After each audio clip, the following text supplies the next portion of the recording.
Chris Eymann, welcome to the Financial Freedom Fast podcast. What is going on, brother? How you doing? I'm doing well. I'm just hanging out here in Florida. It's amazing. You're in Paris. You're just across the pond. Just across the water. And you were not too long ago. You were out in Bahamas. I think I saw a post up on your Instagram now. Yeah, I was just there just last weekend. Me and my sister have a house there, so we just bounce over there when we have a little time. That's great. You just got a place to go hang out in the Bahamas. No big deal. And with the post that you put up, I think you said you were closing deals out there. Did you get a deal done while you were out there? Yeah, no, so it's just like one of those, it's just social media is just a reminder. Hey, we're buying houses. We buy 30 to 40 a month between Phoenix and Florida. So just a little social media, hey, buying deals in Florida. I was actually just sitting at a bar having a rum runner or rum punch or whatever it was. And they had sent me like 3 or 4 deals to comp. So I was like, I'm sitting here. Let me just throw out a little Instagram reel and see who else will send me deals next week. Why not, man? Why not? And the better the deal flow, the better it can be. Buying 30 to 40 houses a month, man. What is that story? Let's just honestly dive deep into that. How did you get to that level? How are you buying 30 to 40 houses a month? What's the structure there? What is the business? What do you do, man? Yeah, so it started in 99. I was a foreclosure guy. That's where I spent almost all my time. I would say call it from 99 to maybe all the way up until 2017. I just focused on the foreclosure space. It's easy, public knowledge. Notice of foreclosure comes out. It's going to go to auction on this date. If it doesn't go to the auction on that date, it postpones. And so like we had a system of tracking them all. We're covering Tucson, like 5 counties in Arizona. Obviously, as everybody got equity with prices going up, people bought 2009, 10, 11, 12, and everything just keeps moving up. Obviously, the foreclosures started limiting themselves. So I started moving to direct to seller, just like everybody else is, like direct to seller. But I wasn't really good at the space of going to the door. I hadn't figured out all the marketing techniques that I have since figured out. But when you just get a foreclosure notice, you just go, oh, I go to the auction steps on this day or every day, and these are the 20 to 30 houses to look at. Going to direct marketing and marketing to the seller, like, hey, I want to buy your house. All that process was new to me. So I didn't know how to do it. But what I did is I just created a system where I was just out networking and be like, oh, so you know how to do this, but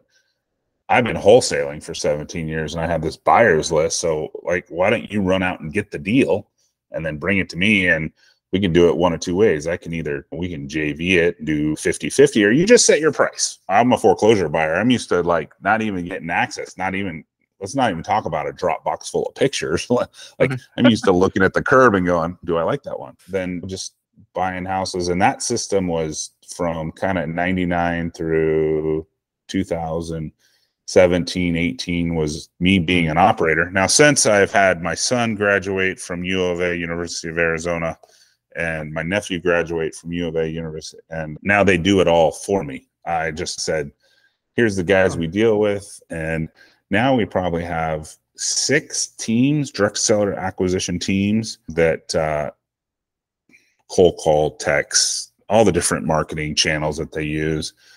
And they send us the deal. We underwrite the deal and say, hey, we can pay up to this much. And then they go back to the seller with that number, or if they get it less than that number. Great. Wow. A lot to unpack there, man.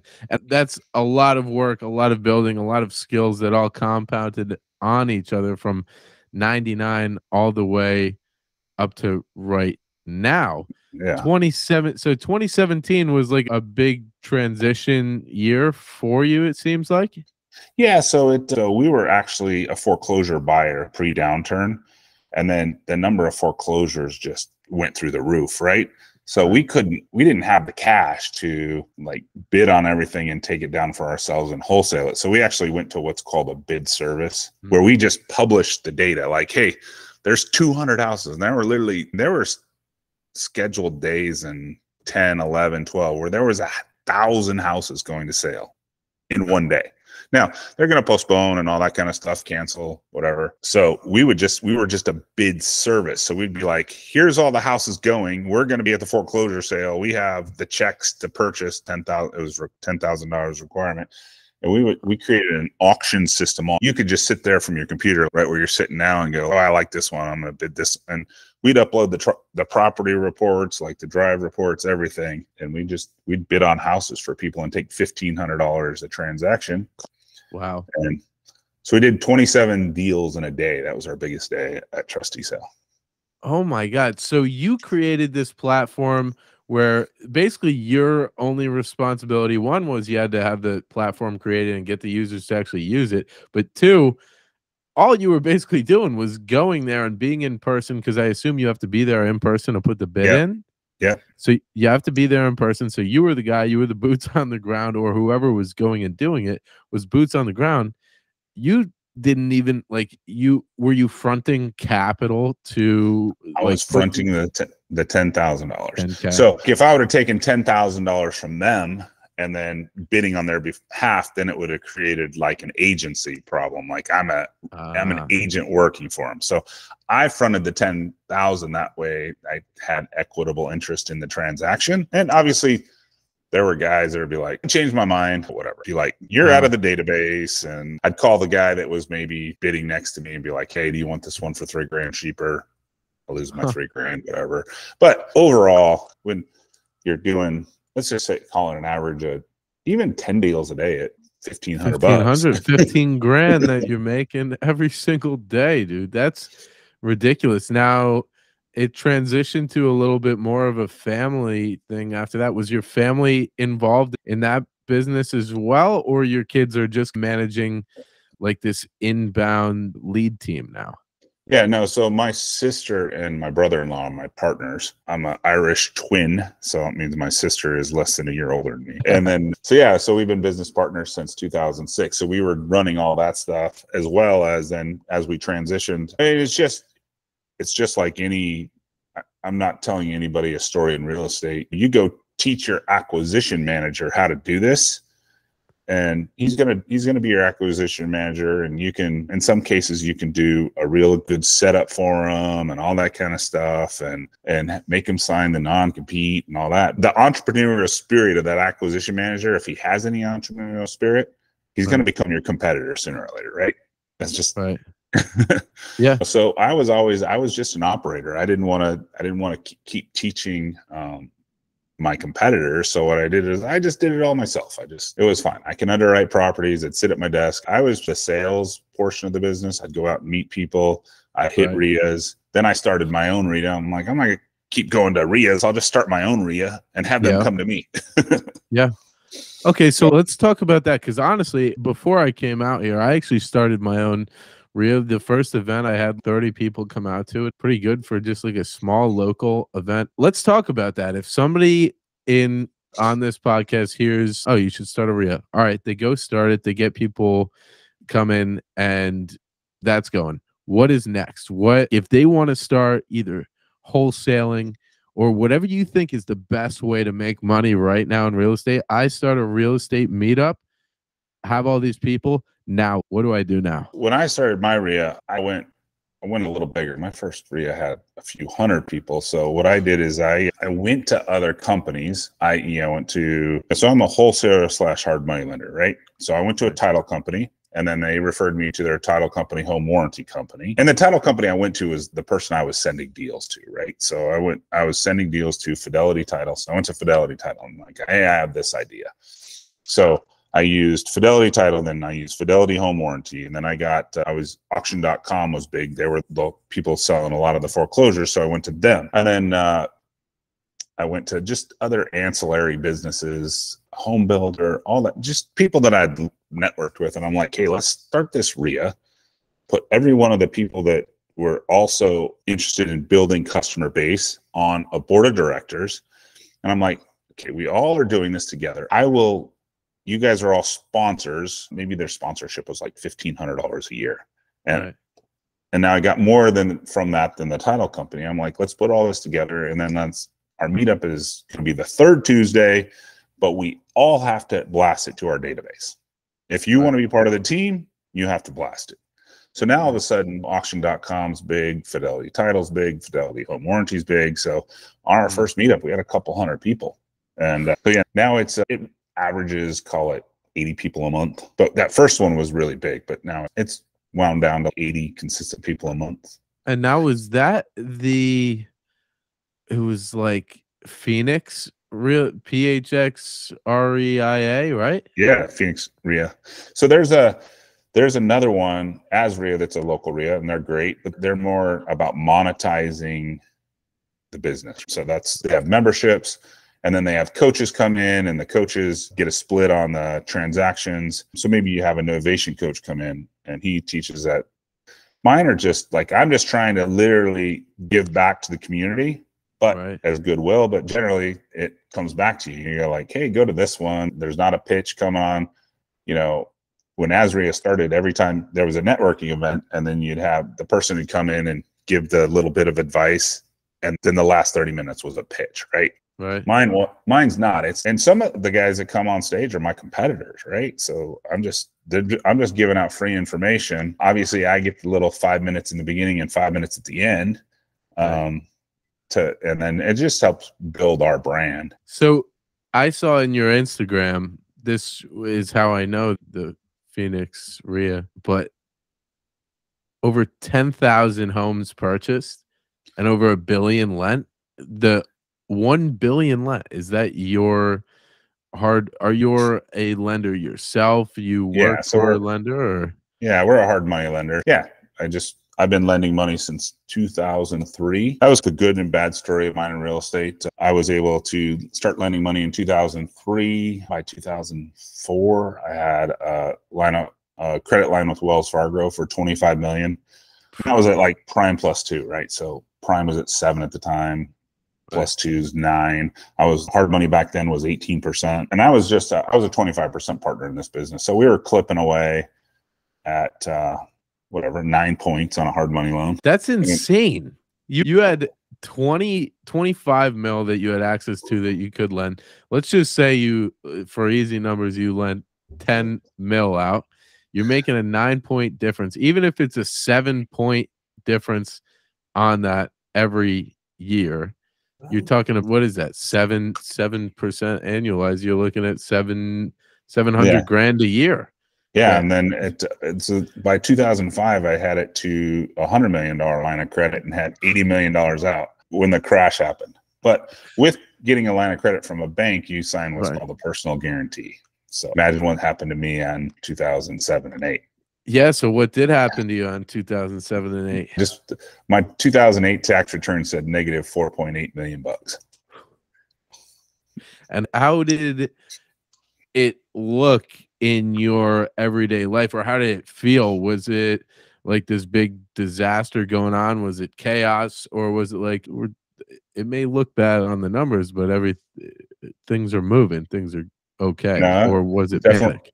It was definitely chaos. It was, so most of my money, I was taking out a hard money loan at, call it $100,000. I would then sell it to Wells Fargo at $90,000. So that $10,000 was the equity of me and my partners, right? If you have $80 million out, you have to have $8 million in equity. So our money.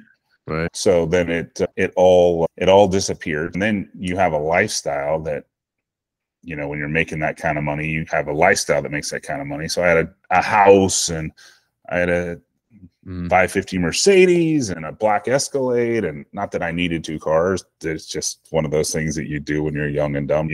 And so you have this lifestyle that needs to pay $25,000 a month. And then when Wells Fargo says, oops, you're outside of your covenants, they just shut your bank account down. They just freeze it. It's gone. It's bye-bye. And then you're like, oh, when am I getting my next check? I'm not getting my next check. Yeah. So it went to zero cash, and we got these bills that are 25 grand a month, and it's just chaos. And what was going through your head at that time? No, it's just like I instead of filing bankruptcy, so some of that money in there was also, so I'd use some of my money to put down payments on houses and Airbnbs and stuff like that. So now you can't make the payments on those. So I also had $1 million of friends and family money that got lost. I had to pay that back. So yeah, it was just, you just start literally, I called up Cadillac or Chevy and just said, hey, I'm going to return the Escalade. And they're like, you're not late yet. I'm like, I'm going to. Like, I'm dropping it off. Like, where do I drop it? They're like, you're not late on your payments. I'm like, I'm bringing the car back. Like, where do I drop it? Dude, so all this, right? Like huge success, tons of money coming in, boom, 2008, 2009 drop. And then, but you didn't give up. You kept. No, it's just like, yeah, you just give up. So obviously I knew about the business, and then I got some guys. I'm like, hey, I'm gonna go down to foreclosure sale. So I didn't have the cash I didn't have two things. I didn't have the cash to bid and buy the next day like I had done in the past. But there's, like I said, there was just a volume of properties that you couldn't have enough money to do that anyway. So I'm just like, hey, I know how to do this. Obviously everybody's now seeing opportunity on the wall in 2008. Sorry, grandpa stopped by, and I'm just like, hey, I'll do this for you. I'll show you how to do it. And then I got the 27 houses. I got a Goldman Sachs fund that basically not employed me because I was an independent contractor. And and I was buying houses for them for $1,500 a whack. And they literally wire me $1 million. And trust me, when you see your bank account and you got $1 million in it, you're like, well, last year I had zero in it. But it wasn't my $1 million. It was to go buy properties. So how'd you pull that off? Did Goldman Sachs see you were you like, this is what I was doing before. I obviously have the knowledge. I am educated. I can get this done. I just don't have the capital right now. Do you want me to go buy places for you? Yeah, it's just I've been the foreclosure business prior to 2007 was a boutique business, right? There was only a few of us at the courthouse. Like those stories that they still tell today, like there are 3 or 4 guys at the courthouse and they control the whole system and blah blah. That hasn't been like that since 2007, but prior to 2007, so there was like just a few of us down there, just having the reputation that I'm a foreclosure guy. They reached out and said, hey, would you want to sit down and have a meeting? And then you go through all those docs. But I was an independent contractor, so I would buy the house. I don't get the deed the next day. I had to get a money partner to fund the house. But these houses were selling for $60,000, $70,000, right? So he would fund the house for me, and then maybe get the deed in 10 days, and then he'd get his money back when the deed came in. So it was just a process like that. But so he's getting part of the $1,500 too, because he's putting up all the cash, but you need that guy. That's a really creative way to get into some more. So like working with Goldman, were you also pulling equity out of these buildings, or were they just buying it for their portfolio? Yeah, it was all just buy and hold. They were just one of those funds, just like Blackstone has done. Right. Goldman did it in a small. Blackstone's gone and done it in multiple different cities. I just got it was a fun deal. But they had their covenant, like they wanted 3-bed, 2-bath. This year, if I missed the mark, I owned the house. So it was, but I'm sure they paid you pretty well, knowing how Goldman rolls. So yeah, I was able to pay that. I got to pay that $1 million back to friends and family. Like obviously $1,500 when you're paying the lending guy, and then you're splitting with your partners and all that. But yeah, it was definitely.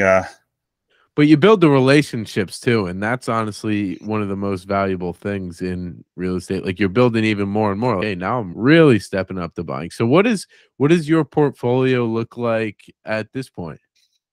So I just have a few Airbnbs in Scottsdale, Phoenix area, and I'm going to probably add one to Fort Lauderdale. But so I have a buddy I belong to a mastermind called Collective Genius. And he was like, I love this little system I got. He was going to Ohio. Don't remember the exact city in Ohio, but he was buying like little $30,000 houses, maybe $30,000, $40,000.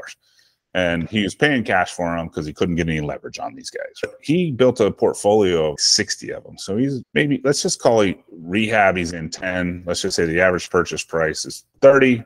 He's in the rehab 10, so he's in 40 grand times 60. So he's in $2.4 million. Yeah. And then, but I'm watching him take all these, like he's still self-managing, and he's got $700 a month rents. And I'm just like, and I'm sure there's and maybe 800. And I'm like, man, this just, and I'm watching the toilets, they're calling for the toilets and all this. I'm like, watching him, he's a good friend of mine. We'd go have beers together. And I'm like, this is brain damage.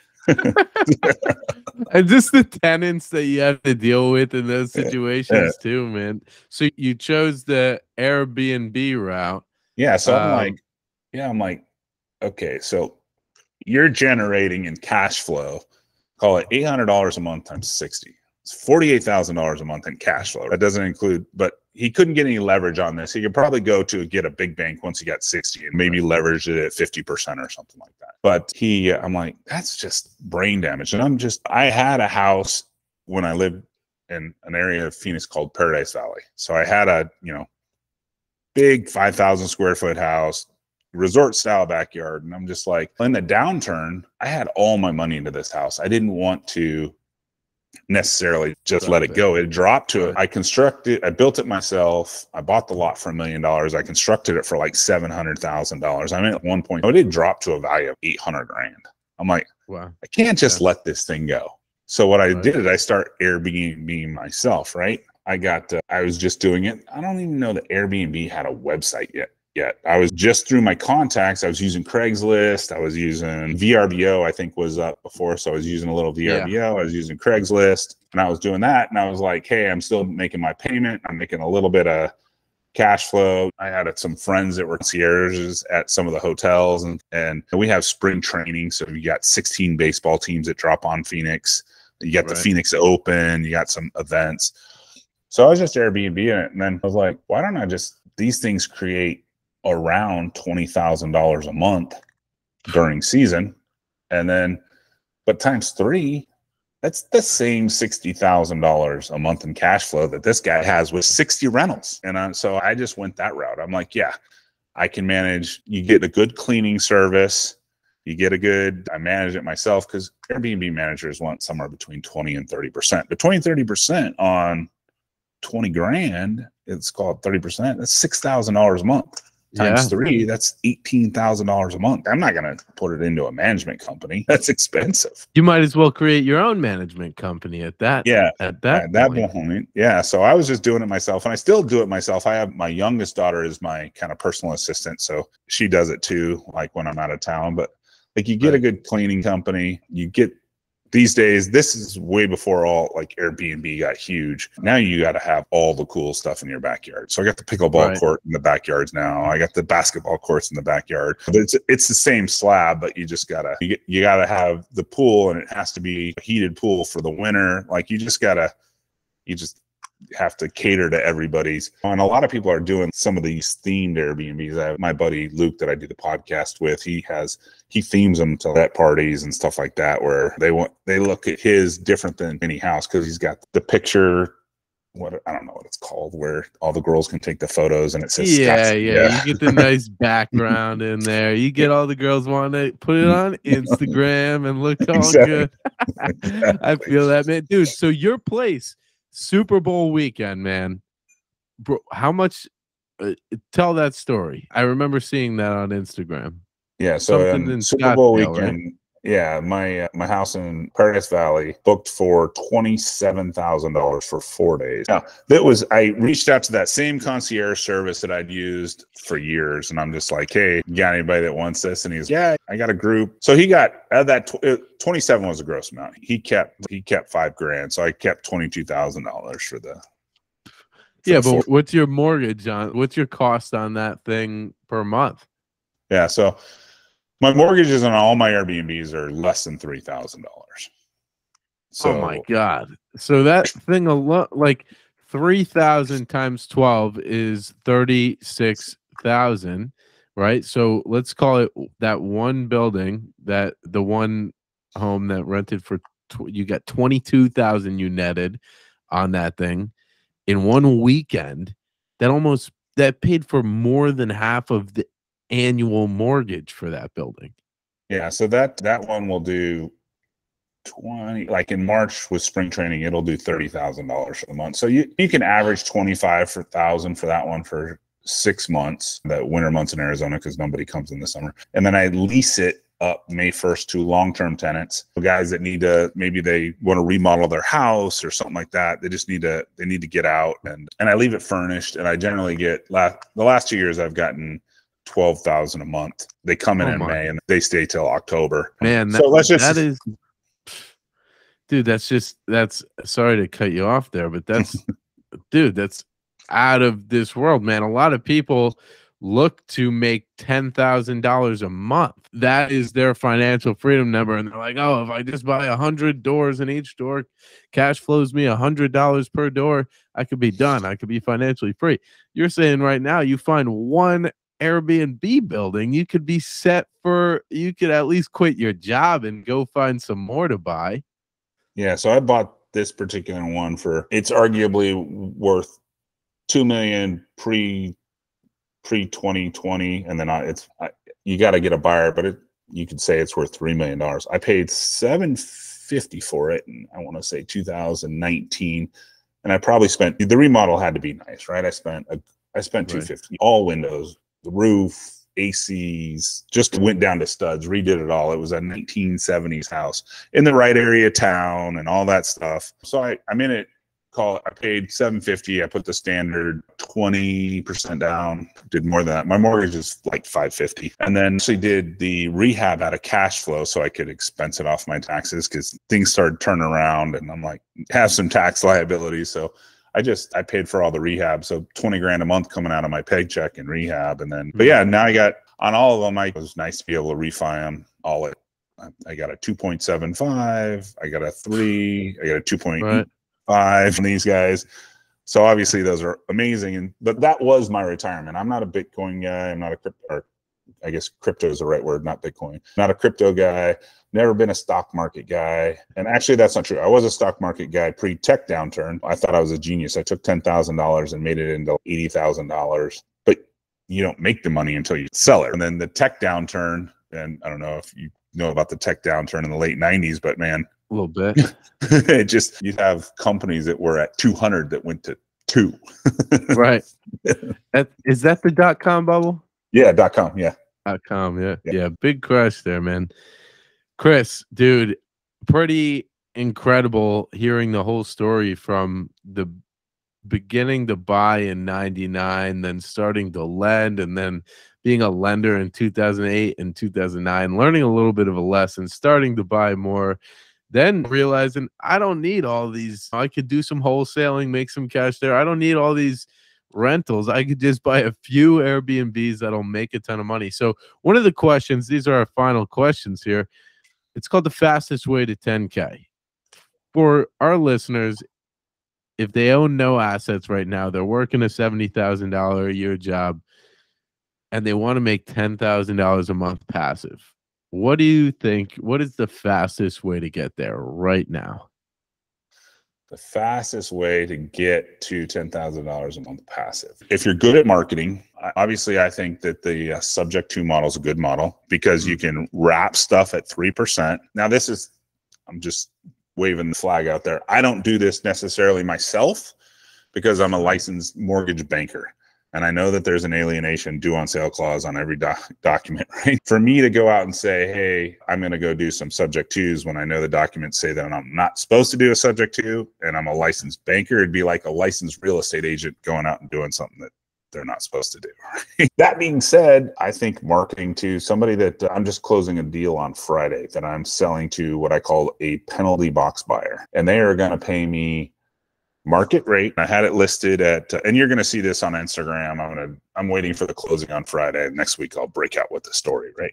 But I'm selling this house for basically market value. I threw it up on, it was just a flip of mine. I threw it up on MLS, we'll call it December, January.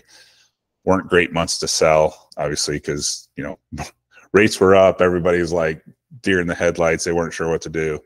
But I'm closing it Friday, and they're this penalty box buyer. So I'm still having it underwritten by a loan officer, because you can't technically give a mortgage to somebody unless you've underwritten it, or they can't get a conventional loan. So 8%, they're paying me full retail, and I'm not transferring the deed until it pays off. But if you had let's just say you marketed to a subject to, and you got it at 3%, round numbers, 3% on a $200,000 house, and then maybe it's worth 250, and you could sell it at 8%. Now you're making a 5-point spread on $200,000.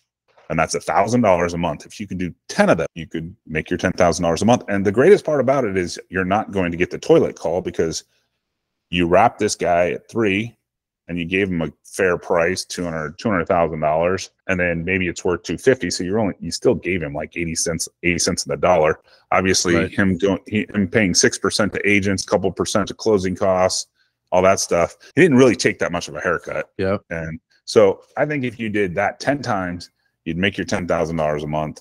You wouldn't get a toilet call, because you've basically just wrapped this guy and sold it to your penalty box buyer, and you're making $1,000 spread on it. And if you do it on a land contract, right? So you wrap this guy, your seller, and then you do it on a land contract or agreement for sale land contract. You could basically take that property back with no foreclosure, because the land contract is just based on their down payment. You can foreclose in 30 days, giving you less than 10% down, all that stuff. I'm sure you know all of it. But so when we talk about wrapping loans, just so the audience knows, it's if Chris has a place right now and he's got a $1 million place at 3% is the interest rate that he's paying to the bank. I could say, Chris, I want to get this subject to from you. Chris could sell it to me, and he would still hold that loan at that bank that he's at, but now Chris would act like the bank for me, and almost like seller financing, but it's like seller financing with Chris still holding his initial note, and he wraps that note at 5% to me because he's a nice guy and only wants to make 2%. So Chris is paying a note at 3%. I pay Chris 5% per month. And then now I have to take over all of the responsibilities of owning that property. And Chris just makes an easy 2%, basically acting as a bank on that property. yeah. So that's the down and dirty. 2 last questions here. What is one actionable step our listeners should take today on their path towards financial freedom? Well, obviously, the most actionable step is taking action. Whatever has been holding you back is, like, let's talk about your podcast. I'm sure you thought about doing it maybe a month before, maybe 6 months before. Years. It had processed through your heads. But all it really took is probably only a week, maybe a week, if you actually, I need to go, what channel does this need to go on? Okay, what software do I need to do? Maybe I get the cute little microphone and attach it to my desk. Get the ear. Some people use those microphones, and some people don't even use the microphones. Some of them are just decoration. And then, but the week that you decided to take action and build this podcast, it probably only took you a week's time. That's right. Yeah. But I love that. I love that. Just take action. You know what you got to do. Like, realistically, if you want to do something, you actually want to do it. Tell yourself you're going to do it. Map out the steps to go do it. And then just start the steps. Take one step, and that'll lead you into the next, man. I love that. Man, last question here. What's one question that you wish I would have asked you, or a topic that you wish I would have covered? And how would you have answered that question, or how would you have expanded on that topic? Yeah, so this is this is what I'm going to with every conversation I have in 2023. And it's actually the theme of my RIA is, there's the wholesale guy, there's the subject to guy, there's the novation guy, there's all these different things that everybody's selling a course on. The courses come across my Instagram feed. It's almost, you can't even watch Instagram anymore, to the point. It really is just, it comes down to marketing, right? And then just learn all the different strategies. It's not like all the different strategies are all that much different. I just feel like if you can come into the homeowner and understand all the different strategies, and understand, because if you're a wholesale guy and you come in with the 60% offer, they're going to be like, nah, that can't do that. Then you just walk out the door. But this is a seller. So if you understand the subject to strategy, maybe this is one of those properties that goes to your 10 properties that gets you to your $10,000 financial freedom, right? But you didn't, if you take the wholesale class, you didn't understand that tool. So you left money on the table. A lot of us wholesalers, the $200,000 house that the guy wants 150, we want 120. I'd love to sell to you. I like you, but I got to have 150. You're like, well, I can't pay 150 for a 200 on a wholesale deal. It just doesn't work. So if you understand the novation deal, then, okay, I can get you 150. You're just going to have to give me a couple things. You're going to have to give me a little bit more time, and you're going to have to give me access to your property. But I can totally help you. I can totally get you to the 150. Then you do a novation deal. And then everybody's like, oh, agents. I'm like, there's going to be less transactions over the next two, as we're in this financial bubble. Whatever we're going through. Right. Yeah. We're going to have less transactions. It's not everybody get a deal and sell it, get a deal and sell it. That's what we had for the last 2 years. There's going to be less transactions because people are a little bit scared. Like in Phoenix, there used to be 12,000 transactions a month. October and November, it dipped to like 4,000 to 5,000, less than half, like to 40%.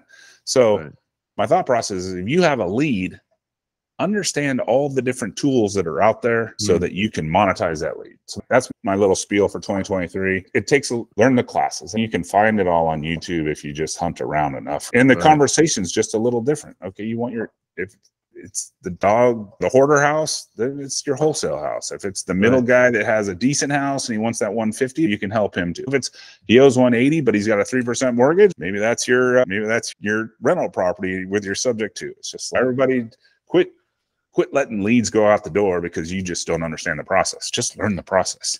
I like that, man. I got to connect with you again after this because I've got some marketing that's actually launching in April when I get back home. I've never done wholesaling before, but I plan to go in with this at least a 3-prong attack where it's wholesale at what price. If that doesn't work for the deal, then maybe we can get some creative financing in there. If that doesn't work, maybe I can bring in some outside investors, buy it myself. If that doesn't work, I'm an agent. So last thing is, oh, you want the maximum price possible? Maybe we need to list it. But I'll connect with you after this, and hopefully we could dig in. Yeah, I can help you with, I don't know if you have the documents. I mean, all the documents are state specific, but I can help you with the different little languages that go in the document for the subject to or for the novation. It's only a few lines in every. That's it. I did a sub-2 deal, and that's probably one of my best deals so far. But Chris, where can my listeners or watchers find you online? Yeah, Just for Flips has a YouTube channel. I do a podcast. I'm doing one this afternoon, and I talk about all this stuff with a guy. So we're on Just for Flips YouTube channel, and then you can find me on Instagram just at Chris_Eymann. Yeah. Cool, man. It's been a pleasure having you on, man, from the Financial Freedom Fast podcast. This is Chris Eymann, and Chris, we appreciate you coming on today, brother. Yeah, thanks for the invite.